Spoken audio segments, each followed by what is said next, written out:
peer-reviewed publication on prescribing books for immigrant children, so it intersects very nicely with Lee's expertise in literacy. So with that, I think we'll move on, and it's my pleasure to introduce Lee, who's a professor of pediatrics and chief in our division of general pediatrics. Lee. Thanks so much, Mary.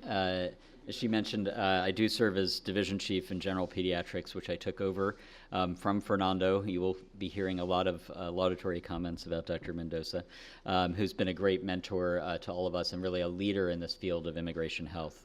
I'd like to extend the welcome to Stanford that Mary just provided. This is our first Child Health Immigration Conference at Stanford, and we hope it lands not just as a conference, but as the beginning of a conversation and action and activism around these issues.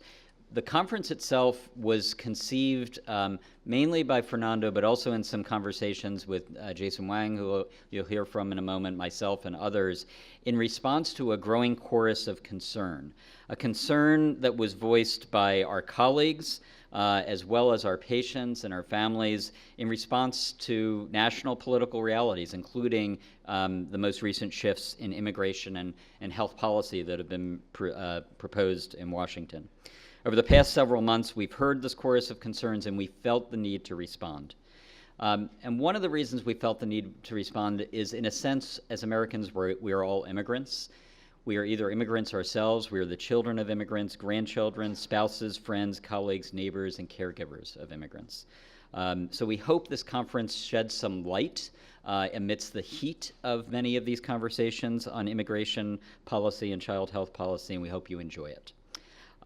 Second, I'd like to extend some very important thanks to our conference co-sponsors. So in addition to the Division of General Pediatrics, this conference is co-sponsored by the Center for Policy Outcomes and Prevention, which was founded by Paul Wise, who I saw earlier, is joining us, and is now directed by Jason Wang, who you'll hear from in a moment, and also by the Lucille Packard Foundation for Children's Health.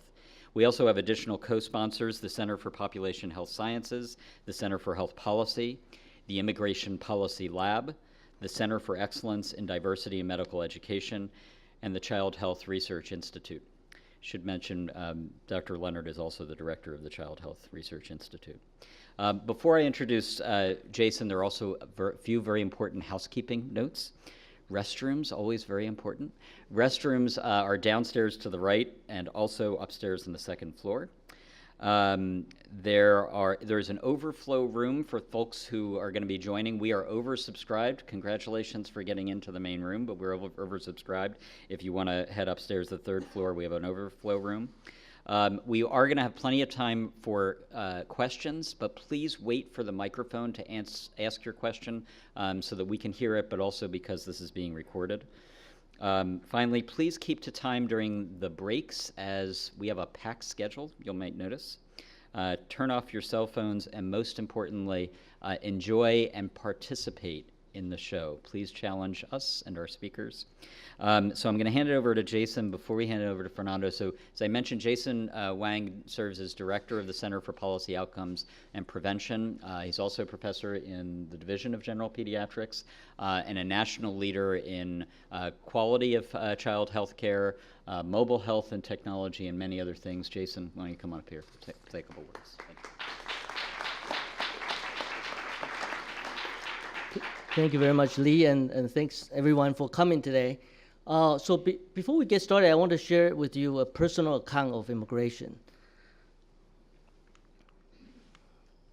Let's see if I could get this to work. Let's do this. 7 minutes. Okay.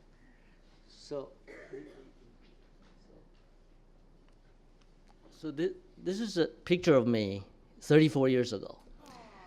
And I was there in the middle, and you can see my mother looks very visibly concerned about what's going to happen. We just landed in LAX, and I remember very clearly what I was thinking at the time.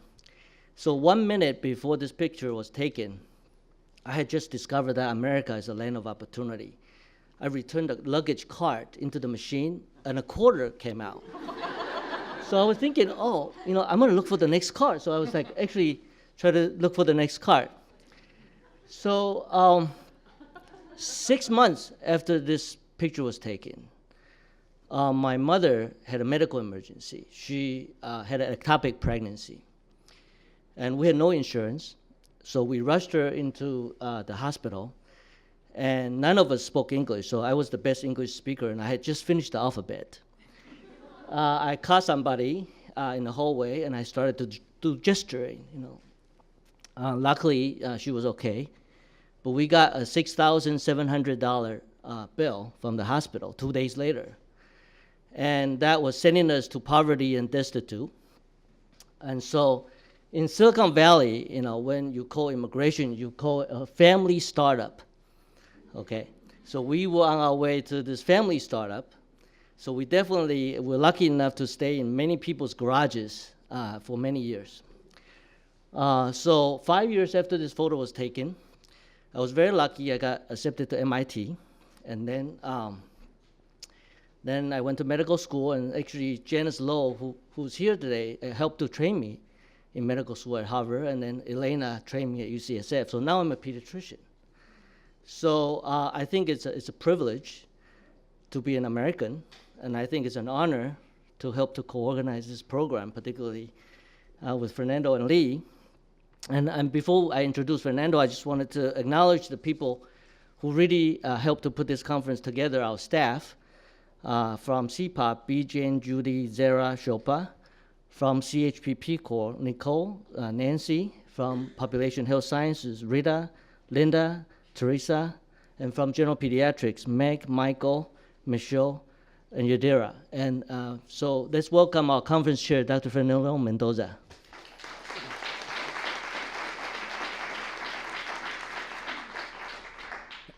Thank you. The other thing you ought to know is that when Jason graduated from Harvard Medical School, he gave the class a speech. So he not only went to Harvard, but he graduated at the top of his class. That's what an immigrant can do, right? Now let's see if this works. Oh, doesn't work. Okay. Immigrants. We're all immigrants. These are pictures. The one on this side is a picture of my grandfather over here, a little kid in the sort of spot in the middle there is my father. My grandfather came to this country after the Mexican Revolution and worked on the railroads, and then worked as a farm worker in Southern California. They moved up to Northern California, and I was born at San Jose Hospital and lived in Alvisa, which is northern part of San Jose. The picture you see there is me as a little kid. You can see I had a big head since the beginning of my life, still do. And my father was a farm worker, truck driver, 6th grade education. Mother, born in the US but lived in Mexico, high school education.